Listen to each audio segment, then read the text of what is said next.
నమస్కారం. గతంలో మనం మాట్లాడుకున్నది మంత్రి సురేఖ ఖచ్చితంగా ఏదో ఒక క్షమాపణ చెప్తారు. ఆ తర్వాత నాగార్జున రియాక్ట్ ఉంటుందని చూద్దాం.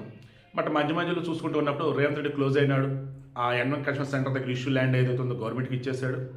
ఇవన్నీ చూసుకుంటూ ఉన్నట్టయితే బహుశా మంత్రి సురేఖ క్షమాపణ చెప్పిన రోజు నాగార్జున ఆమె మీద కేసు కూడా విత్డ్రా చేసుకోండి అని చెప్పేసి అనుకున్నాం. ఇప్పుడు అదే జరిగింది. మొన్న ఆమె చెప్పింది, ఆ రోజు జరిగిన దానికి చింతిస్తున్నా, నా వల్ల రెండు బాధపడి ఉంటే నా మాటలు బ్యాక్ తీసుకుంటున్నా.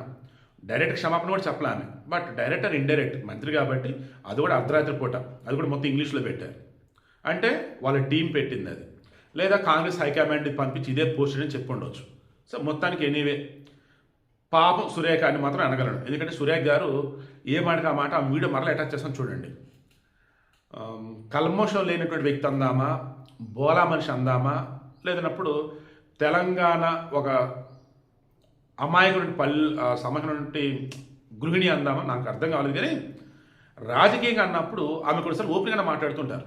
ఆమె మరలా ఆ రోజు అన్నది కూడా, మాట అన్న తర్వాత మరలా కూడా, ఏమండి నా దగ్గర ఏమీ లేకుండా ఎలా అంటారండి, నేను ఏది లోపల పెట్టిన రకం కాదు.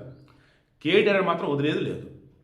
సమంత విషయంలో నేను తప్పు చేసి ఏదైనా మాట్లాడు కనుక ఉన్నట్టయితే, ఆమె బాధపడి ఉంటే ఓకే నేను వెనక్కి తీసుకుంటాను. కానీ సమంతకి నాగచైతన్య విడాకులు ఎందుకని అది ఇప్పటికైనా ఎవరైనా చెప్పారా? లేదు అని అన్నారు. ఇప్పటికి చాలా మందికి అదే డౌట్ ఉంది, అసలు వాళ్ళు విడాకులు ఎందుకు తీసుకున్నారు? ఎస్, అది వాళ్ళ పర్సనల్ విషయం. బట్ సెలబ్రిటీలు కదా. నిజంగా ఇప్పుడు నాగార్జున ఓపెన్ అయ్యాడా? లేదు. సమంత లేదు. నాగచైతన్య లేదు. సో వాళ్ళ ఫ్యామిలీ వాళ్ళు విడాకులు ఎందుకు తీసుకోవాల్సి వచ్చింది? హెల్త్ ఇష్యూసా, సినిమా ఇష్యూసా, పర్సనల్ ఇష్యూసా, ఫైనాన్షియల్ ఇష్యూసా, లేదన్నప్పుడు వీళ్ళు పెళ్లి చేసుకుని ఉండంగానే పిల్లల కోసమా, లేదన్నప్పుడు నాగచైతన్య వేరేతో రిలేషన్, ఎవరికి ఏమీ తెలియదు. అప్పుడేమైంది, మరలా ఏదో ప్రోమోలు వస్తూనే ఉంటాయి. సో అంతిమంగా పాపం సురేఖ గారు ఆల్రెడీ క్షమాపణ చెప్పారు.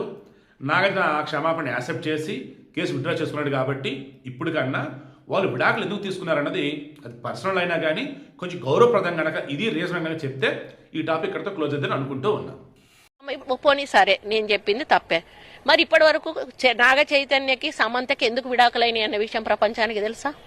తెలియదు కదా. ఏమన్నా నాగార్జున సైడ్ నుంచి ఫ్యామిలీ నుంచి ఏమన్నా చెప్పారా? ఆ అమ్మాయి చెప్పుకోలేదు కదా ఈ విషయం. ఆ అమ్మాయి చెప్పుకుంటుందా? చెప్పుకోలేదు. మాకు ఇంటర్నల్ గా తెలిసిన సమాచారం ఇండస్ట్రీ నుంచి. ఈ రోజు నాకు మా కోపం వచ్చింది, మాట్లాడాల్సి వచ్చింది, మాట్లాడతాను. నేను వాస్తవాలు మాట్లాడతాను. మీకు తెలుసు, నాకు ఏదున్నా కూడా దాపరిక ఉండదు, మాట్లాడతాను. ఇక ముందు కూడా మాట్లాడతాను. కేటీఆర్ ఇదే చెప్తా ఉన్నా, ఈ రోజు నుంచి నువ్వు జిల్లాలలో తిరగవు, నువ్వు హైదరాబాద్ లో తిరగవు, నువ్వు ఇంట్లో నుంచి బయటికి రావు, నువ్వు ఇప్పటికి